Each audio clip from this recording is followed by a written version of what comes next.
You have passed through the cycle again, goddess. But the prophecy still stands. A man will come to claim your heart. For him you will break your vow. Through him you will be destroyed. Second class cinema. Wonder where together. Second class cinema. Welcome to Second Class Cinema, the show where we watch a B movie and immediately discuss. I'm Tom. I'm here with Brittany and Eric. Hi, Tom and Brittany. I sure am Brittany. You are. And I am here. So tonight we watched a submission pick. This movie was submitted to us by your sister, Eric. I don't know if she submitted it. I don't even know if she knows we do a podcast, but she frequently recommends terrible movies to me because... Just because she knows us as people? Pretty much, yeah. So, I mean, that's kind of what happened. And we were pressed for a movie to pick, so I said, hey, how about one of these terrible things that my sister has sent to me? Good. No, that's excellent. And so, yeah, we watched the movie from 1982 called She. Apparently, a very old tale from the late 1800s. Yes. There was a book written in the 1800s, and I'm pretty sure this has nothing to do with it.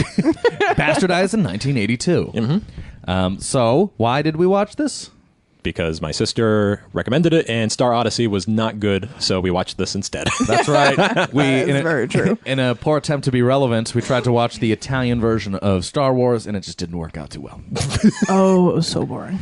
Yeah, okay, so now we're here, and who would like to tell us what She is all about? I can give it a try. Eric, Not please do. All right, so this movie is completely lacking in exposition, so it's pretty hard to nail it down, but the best I've been able to figure, it takes place after some sort of unnamed post-apocalyptic event, presumably like some sort of nuclear war, It's I would called assume. The Cancellation. The Cancellation. They never Right. explain it, they never mention it again. Nope. But it takes 23 years after that. They canceled Civilization. Did it run on NBC? Got canceled. So the movie follows, you know what? I don't even have the character names here. It's Tom and Dick. Yeah, two brothers named Tom and Dick. One of them is played by a Hollywood cop. The other is played by a dog named Spot. I can't believe Hollywood Cop was in this movie. Good eye, Eric. Yeah, it was so weird. I was like, that's Hollywood cop, right? Hollywood cop? Yeah, that's Hollywood cop. Yeah, that's definitely him. Yeah, there's no picture on IMDb for the guy that played Dick, but I'm just going to assume that was the friend. Or the brother. It was his brother. Are we sure? Yes. Because at one point she was like, I don't like your friend. And he's like, I don't like my friend either. No, well, in that case, but you know what? It doesn't matter. Two traveling companions named Touche. Tom and Dick. The sister's name is Chandra, if anyone cares. Okay. Yeah, Tom's sister is kidnapped by these marauding raider types called the Norks.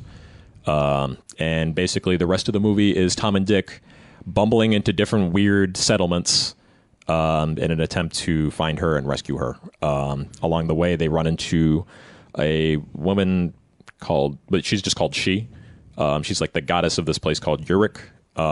She's treated as a goddess anyway. We don't know if she has any supernatural or godlike powers. I don't think so. Sure I think she's just a regular lady who happens regular Jane.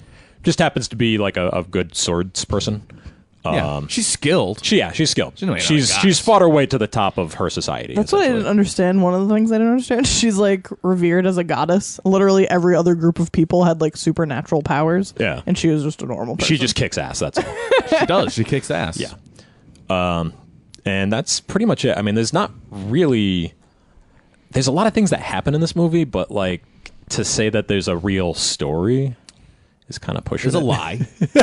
There's a series of events that happen. It's one of those movies. It puts a lot on the screen without taking much time to explain it. Oh, yeah. Which, I mean, sometimes I complain as a viewer that movies are a little too pandering. And now maybe I'm wrong. I like to get pandered a little bit.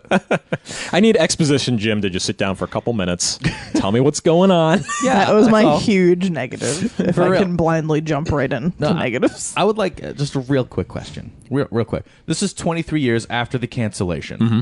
What year do we think the cancellation happened?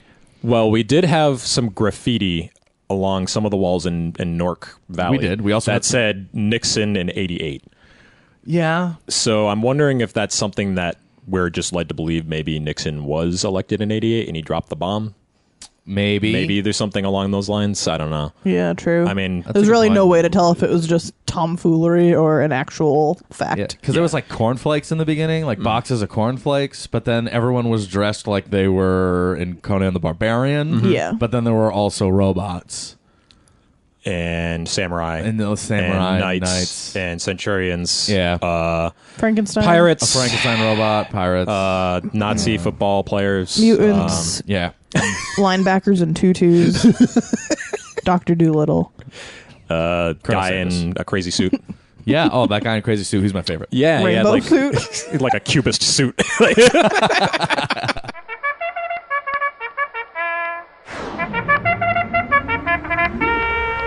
Okay, you clowns, cut the crap. All right, so let's start with successes. I know we had a brief conversation before we really started getting going here. Who wants to start? I have like a sort of half a success. Yes. So, Eric, I'm going to throw you under the bus. You claim to have not written down any successes. Not written any down. Doesn't mean you don't have any. I wrote some down, and Oh, then you I did? kind of like went back on them later. Okay. That's Like, 'cause I exactly wasn't what happened to sure. me. I wrote Yeah. one, and then I was like, I don't even know. All right. Yeah, well, Let's put something up. I'm going to throw this on the table. Throw it out there. The soundtrack was interesting. Okay. That's exactly. It was interesting because I you was would hoping you'd expect use that. you expect a movie of this type. It's sort of a sword and sorcery movie, but it's also sort of a post-apocalyptic movie. So you would expect like something either like really synthy, like maybe like an Escape from New York kind of thing going on, or like you'd expect classic sword and sorcery kind of like strings of medieval kind of sound to it. Mm-hmm. This has like a really hard rock bluesy sound to it the entire time. I And wrote- it's really weird. Yeah. It sounded like the soundtrack to that movie, The Legend of Billie Jean, Oh, yeah. with Christian Slater, I thought of which that is movie. about like a teen renegade. I was like, I don't understand this at all. But yeah, music was the first plus that I wrote down. yeah. And at the beginning, I really felt that way. But then as the movie progressed, the music felt more and more disjointed from like what was going on. So I kind of felt like I shouldn't give it full credit for having cool music. I'm not sure I understood the choice to make the music decisions they made. I don't think it was very good, although when we got to the end, we then realized that Motorhead was involved in the music, so I don't know what parts they were involved in. Were they? Yes. Yeah, it was in they the were credits. in the I credits. missed that. Oh, yeah. As soon as the credits rolled, I was like, Yeah. Wait, you waited for the credits to start going? Okay, never mind. So I don't know if I buy it as a good decision. Yeah, I think they could have made a more. Well, this is a very unconventional movie, though. It is. So I mean, it's so fucking I weird. feel like it would have been better treated with more conventional decisions, though. I like the ideas behind it. Yeah, I think, so at one point, because I thought this movie was going to go in a totally different direction. I Okay. thought it was going to be all swords and sorcerers and And like ass kicking all the time. yeah, so at one point I wrote down, and this is now just completely off, but I wrote it down that I said this movie might be more metal than Deathgasm was. Because of like the music that they were using and the mood that they had set. And I was like, well, this is like a different kind of metal. This is like, this is pure metal. Yeah, And- like classic metal. yeah, Yep. and then it just abandoned ship completely on that. Yeah. And now I take it all back, and I'm ashamed I wrote it. Anything else from anyone? I feel like if the action scenes were more intense, or maybe if there was more exposition, then the music would have fit better. Yeah. Though there was, Well, maybe not exposition, but maybe if the action scenes were more action packed, it would have fit better. Yeah, there was that one awesome scene in like the Godan section of the movie where like they're fighting in that torture chamber, and that had zero music. And it was good. I wonder if that had And that something was to do pretty with cool, which brings me to my only other half credited positive about this movie was that some of the action scenes were kind of cool. it. Yeah. Yeah. And by kind of, I just mean they weren't terrible. They set out to do those, and they accomplished those. Like, this movie was, I don't want to say it was coherently made. Like, it had a No one could beginning say that. and No, a, not coherent, but competent maybe. Well, I mean, we've Well- seen Holy Mountain, so oh yeah, we did. we have to judge everything against coherence and competence, I think, are pretty similar. I mean, there's a beginning, a middle, and end. We understand the events that unfold Yeah. in the most simplistic way possible. Production value wise, it seemed Seemed fine. fine. 1982. Yeah, which is what I don't understand about it. Like, everything is fine, but the movie is just weird. So fucking weird. Yeah. Like that's- usually when something is fine, it's just fine all the way through. Yeah, Like, this was a hot, sloppy mess of fine. So weird. Yeah, I don't know. I think one thing this movie did right when it wanted to, only when it decided to, was that I think it had a couple of good comedic scenes. Like when they tried to be funny, I thought it was actually funny. yeah, I 100% agree. Couple of moments, and usually it's the opposite. Usually it's when they try and be funny is when we get into a real problem. But for this, when they tried, I was like, hey, that's actually funny. There's, I don't know, it made me laugh. Some good comedic relief. Yeah, I found myself laughing a couple of times, just maybe not with it. Well, but see, maybe, I don't know. there was a couple times I laughed at it, but never for something like big. It was always for something small that I'd laugh at it for. Yeah, me too. Like an somebody being an oversight. asshole or like making a sarcastic comment, which I guess would be laughing with it. And so. then, but yeah, with it a lot. That's, I don't know. I thought that if they had just gone down that path more, maybe made it a little more comedic, that I think I would have liked it more because those were the best parts. For sure. All right, so let's transition to failures then. Zero exposition. Zero. Yeah, no explanation as to what's happening and why, or even where. No fish out of water, like no Luke Skywalker kind of character. Yeah. To like walk us through this world. Yeah, like sometimes we were focused and Tom was our main character, and then sometimes it was she. Just went back and forth completely. Yeah, I think that was a bit muddy too. Like, who am I rooting for? Like, am I ever actually rooting against somebody? Am I supposed to be rooting for someone? Yeah. Yeah, and it's weird that it was shot in this way because I mean I went over the I quickly scrolled through the synopsis for the book, and from what I understand, the main character of that book is that fish out of water style character. He's like this professor who comes across like this weird hidden culture. Okay. And like basically it's his telling of his adventure through these weird cultures that were undiscovered. And you would expect that a character like that would guide you through this process because he's as confused as you are. But in this, it seems like Tom is well integrated into the society. He understands what happens in this place. He's not a fish out of water. Yeah. So he doesn't have to explain anything to anybody, including us, who need to understand what's going on. And boy, does he not. Well, that's actually a really good call because there was a moment where I yelled. I'm like, everyone's acting like this is okay. Like, No one is alarmed. I was like, why is no one alarmed at this situation right now? The weird like military guy with the eye patch. Yeah, just like the bridge troll that kept like Popeye patch. yeah. was like, oh yeah, we'll get to him later.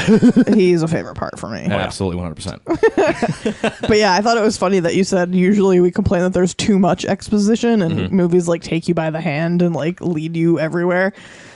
Complete opposite for this movie. You are led the blind leading the blind. Yeah, it was this, especially the beginning part of this movie. It calmed down a little bit, but the beginning it was cut like a dream sequence, like hard scene, like nothing with in between. zero integration into the next scene. Yeah, You're and- just in it. And they'd have these quick shots of like a quick sword slash or something, and then we'd be in the next scene, and I'm like, you didn't even give the old scene time to sink in, and now I have to this new thing. Yeah, and you're like, what even happened? Like they cut away so fast. How did the last scene just end? Yeah. It's like when you're reading a book, but you're not actually reading the words; you're just scanning them, and then by the time you get to the bottom of the page, you're like, "Oh shit, what happened? I forgot to read. I forgot to read this whole thing." That's what this whole movie felt like. Just doing eye exercises. My eyes are jacked. You got very muscular eyes. Yeah, they're jacked up. I think this movie. So this movie attempted to be a sprawling epic, and it was this microscopic thought. It was a meandering disaster. It was. I don't know. It tried to set such a big stage, but it didn't allow us to get involved. It didn't give They us kept any us- they of the bumped us out of rich it. background that they could have given us for each of these weird little subcultures that we were visiting. Yeah. They're just like, hey, we're here now, and now we're leaving. Like it was actually really annoying because there were some parts where I just wanted to see someone's face, and the way they shot it was like from completely behind. I'm like, just let me see the face of the thing. That's this big deal now. Well, I mean, let's count how many places did we visit in this saga, and we was a really saga. have no idea about the culture of any of them. Don't know like We six or start in the seven, marketplace. We end up at Yeah, the goddess of Erik. Yeah, so Erik, I guess. And then we end up with the mutants, and then the vampires, and then in Godan, and then the tutu guy and the doctor, and then the bridge guy. I mean, that's like 8 places. Yeah. Well, the bridge guy is right before Nork. So that's all one place. It's just 2 different events. That's still 7 unexplained places. Were they werewolves? Yeah, I think they were werewolves. They were werewolves. They weren't vampires because they were walking around out day, and they had a pool party during the day. And this movie had everything, though, so it doesn't matter. Yeah, that's true. They were werepires. Yeah, I'll buy it. Anything else? Oh, in terms of failures? Yeah. Just the lack of cohesiveness in the presentation. The entire time I was watching this, because like we went over the list of everything we saw in this movie. It was literally everything. Like if you just raided the Halloween store and you said, just give me everything, I gotta shoot a movie. Yeah. And like you just take all their shit. I mean, you would probably end up with this. Yeah, you guys mentioned how every character was like a different character. Yeah, like just random goons were like all completely dressed differently. Especially in this Nork Valley, like these are supposed to like be the big bad like marauding raider type guys, and there's like no cohesiveness to the way like they present themselves. There's no like culture behind them. They're literally wearing football pads with swastikas on them. Yeah, that's but their only, uniform. Only some of them are. And some of them are dressed like punks. Yeah, some of them are pirates. Some of them are like clowns. Some of them are Jack Sparrow. Some of them are Jack Sparrow. Some of them are like centurions. I don't know what to make of it. Like, yeah, it's so weird. And then I go back to I the entire time I was thinking of Mad Max Fury Road, which had like a very cohesive like kind of like a punk rock feel for its villains and the antagonists. Like everything felt very cohesive. You could see there was like a genuine sense of culture, and there was a lot of background there. And even if the movie didn't necessarily take the time to explain it, you can kind of make the connection of like, okay, well, in the Mad Max universe, late 1979, it's the apocalypse in Australia, and the people that succeed are these punk rock types, like these ne'er-do-wells, and the rest of the culture just builds up off of that because they were the most successful and they survived. Yeah, and they managed to do that with a huge group of like subcultures in that movie, like little tiny groups, and they all have defining features and traits and background, and they none of that you can sense just from looking at them. They don't even have to exposition any of it. Yeah, they have a cohesive look. Yeah, like you come from this part of the world, you're going to look like this. It just makes sense. But it's also I mean, on the flip side of that cohesiveness, we always appreciate just an array, a potpourri of goons.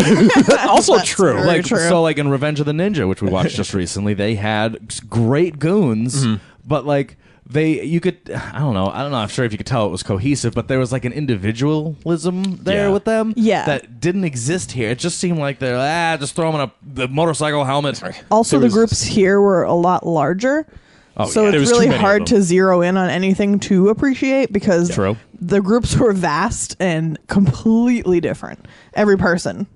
Yeah, I mean, how do you even zero in on anything to... Well, the only thing that did seem cohesive was like the pretty werewolf people. Yeah, they who have the pool party. I can understand their culture. They're like that toga party? Yeah, where they had like whipped cream headbands. And I mean, I guess maybe like the warriors that are fighting in that little area in Nork Valley. I could kind of feel that one because it felt like they had like salvaged all their armor from what they could find, maybe from like museums and shit. Yeah, I justified that one to myself. The rest of it, I have no idea. Like, it's who knows?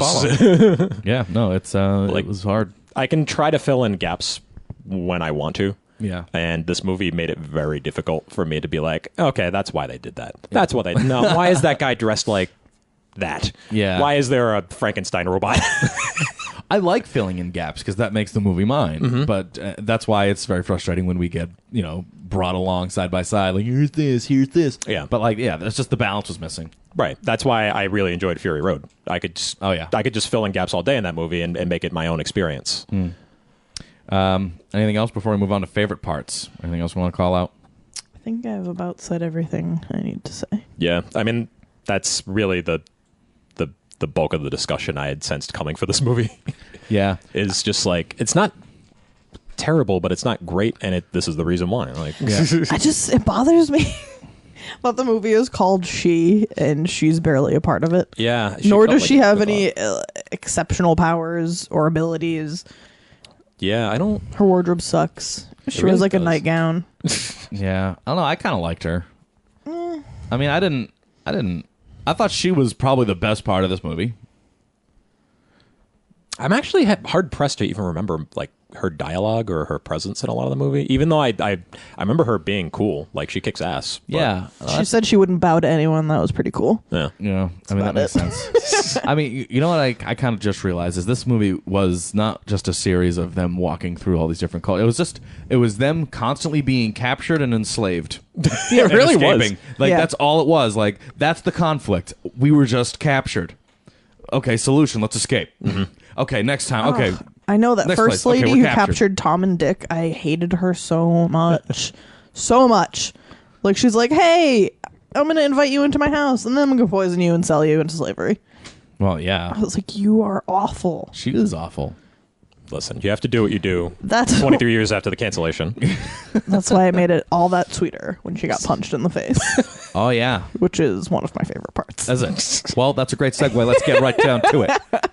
Some bitch got punched in the face. Why don't you tell us about it? Yeah, so Tom and Dick are milling about in a marketplace, and they see this sultry lady giving them eyes, and she invites them to her hovel and feeds them dinner and poisons them, and they pass out, and then she sells Tom to She Yep. and her creepy followers, and she keeps the other guy and makes him peel onions and live in a pig pen. And Yeah. then fast forward, Tom escapes, saves his friend, and then as they're leaving, she's like, hey, what are you doing? And Tom just decks her, and it was awesome. And then the hard cut into the next scene. Yeah. And then she falls over, and then And then we're there. We don't even get time to enjoy this kind of stuff. They just ramped right by it all. and it was still 2 hours long. It was an hour 40. There were some very funny hard cuts in this movie, though. Oh yeah, I think Do we want to discuss the guy in the military outfit with the eye patch? by all means. Okay. let's do it. My favorite part. Yeah, he was like, yeah. I made it a point to make sure that he was a favorite part. But going on the hard cuts real quick, they're dealing with this guy. He's extremely silly. I'll let one of you guys describe why he's silly. But they're she and Dick are dealing with this guy, and he just won't get away from them.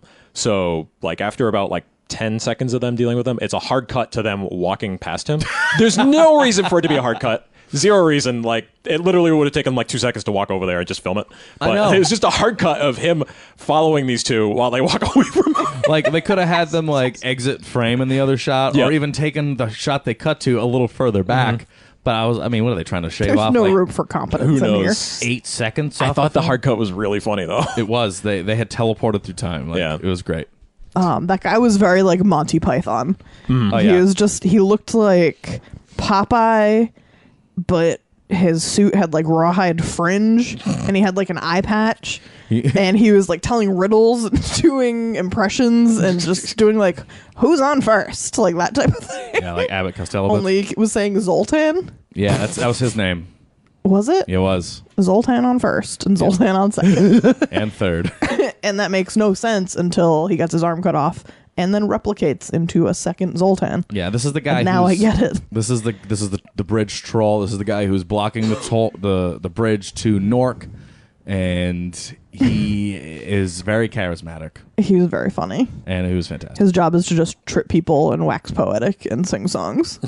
Yeah, I'm not quite sure what his job is and who employs him. I think he's just to keep people from crossing the bridge, but he's not very good at it. No, he's terrible. Because he gets his arm cut off, and then like he'll form a new one, and then like that's what I was upset about. How like no one was alarmed as our main character Tom just kept chopping off arms and heads, and he just kept Until there was like multiplying. 8 of him.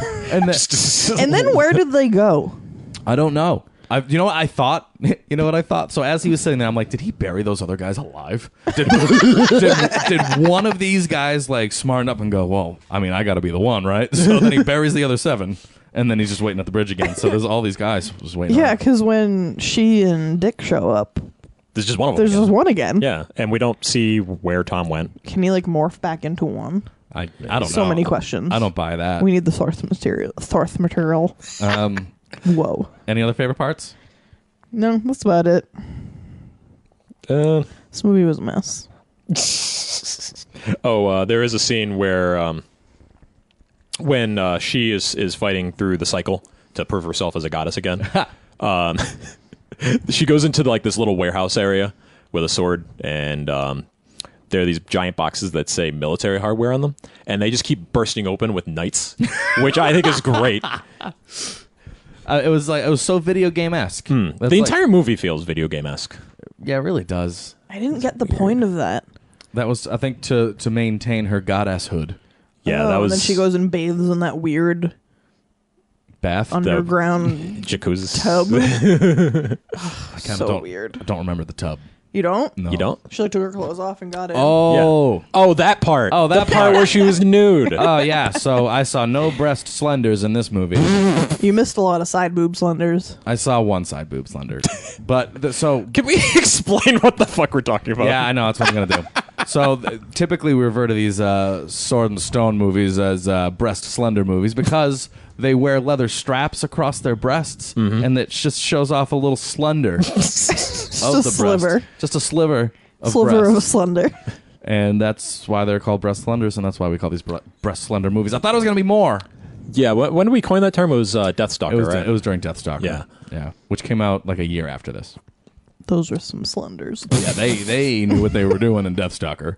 Although, to be honest, the lady in this movie, what was her name? Sandal Bergman. She has a lot of stuff in her repertoire that sounds like it would be right up our alley. Yeah. So I'm excited about that. I'll watch stuff. Rate it? So let's rate it then. Yeah, I'm gonna go with. Yeah, fuck I'm gonna you. have to give it an unfortunate fuck off. Oh my god, my fucking father. Fuck you. Fuck you. Fuck you. All right. Let's rate She from 1982. Brittany, you look like you want to Fuck rate it. Off. A fuck off. I was gonna give it a fuck you, but Doesn't I wasn't deserve- like that mad. I wasn't mad at all. I wasn't mad or like disgusted or annoyed. It's pretty forgettable. It doesn't really make much of an impression. I didn't really have a comic or emotional investment in anything that was going on. I probably wouldn't recommend it to anyone. I just don't feel like the payoff is big enough for any real reason to watch it. Payoff. There's a payoff. Exactly. You guys pocketed money from this? Yes, Tom, we're the only people to make money from this podcast. What? Yeah, like I've been the taking all the envelopes, man. The chain of events is just like, ugh, take it or leave it. It's just not worth my time Yeah, or your time. I'm gonna give it a. I care about your time. I'm going to give it a what the fuck because I don't want to give it a fuck off because I enjoyed it a little bit more than I think I wanted to. I did. I didn't hate it. I kind of liked She. I don't think I'd recommend this, but I wouldn't. If someone told me they watched it, I want to talk about it with them, and I'd want to find out what they thought happened. You coming over on Christmas Eve? Yeah. Okay, so you can talk to my sister about this movie. Oh, perfect. That's a good point. So yeah, I'm gonna give it a what the fuck because it was really confusing and. But I don't know. There's still something about it. I don't know. Maybe it was the familiarity and Hollywood Cop being in it, which kind of softened the blow. I can't believe I didn't even recognize him like whatsoever. Yeah. And even after watching the entire movie, I still don't recognize him. From Hollywood Cop? Yeah. I don't know. Hollywood Cop stuck with me. It did not stick with me. No. Fair enough. Eric, what do you give it? I'll go with what the fuck. Okay. Yeah, this movie is bizarre, and in some ways I can respect that because at least it's, as you said, it's fine, but it's also why is this happening? And I find that kind of movie to be extremely unique in that it's almost never that way. It's usually like a massive train wreck, or it's like amazing and weird. Like, Yeah. there's usually not just competent and weird, which is very rare. Or it's Star Odyssey, which is just Boring. Sorry about Star Odyssey. I bought it for $1 at the Bargain City Galleria. The Bargain City Galleria, where I you can was get like- all of your wonderful movies for your wonderful podcast. I was like, oh, we're watching Turkish Star Wars or whatever it Italian. is. Italian Star Wars. I was like, great. I just started watching real Star Wars for the first time. This will be perfect. Exactly. Because now I'll have a point of reference. It was really far off from Star Wars. it had Not nothing to even do with it. remotely in the same galaxy. Yeah. Not even in a galaxy far, far away. Not even. Eric, continue. I don't know if I would watch this again. I understood why it was recommended to me. I feel like I We feel know like what we are. I feel like I could recommend this to someone, but I would have to be like, okay, listen, you like this specific type of bad movie. You kind of go in for like these weird, like, what the fuck, why did this get made kind of thing. And I feel like a Mystery Science Theater person would be like really into this, like someone that really likes those yeah, that's a good point. those types of movies. This kind of fits right in. Because like those movies have a very specific vibe where I feel like if I didn't have the narration going along with it, I would not want to watch it. You know what I mean? But then the narration usually makes it work. For sure. And some people can enjoy those movies on their own. So, good for you. You get nerves of steel. Yeah. I mean, we kind of riffed on it a little bit, but nothing crazy. Yeah. Nothing crazy. Any final thoughts, guys, on She? Anything? It's just a jumbled stew of events. So, yeah. We're going to have to search out another Slender movie to appease our fans. That's true. Because they care so much about our breast slender intake. Yeah. I know I do. I'm on an all breast slender diet. All right, that's it, guys. That's it. We're wrapping it up. All right, see you. Bye. We watched 1982's She. Eric, where are you going? All right, Eric's back. We watched She from 1982 tonight, and it was confusing, and we gave it ratings. I'm not sure we'd recommend it. But if you'd like more information on Second Class Cinema, you can go to facebook.com/secondclasscinema. If you'd like to listen to the podcast somewhere else other than where you're listening to it right now, you can listen to it at secondclasscinema.com, iTunes, Stitcher, TuneIn, and followingfilms.com. And that's it. All hail Godan. She.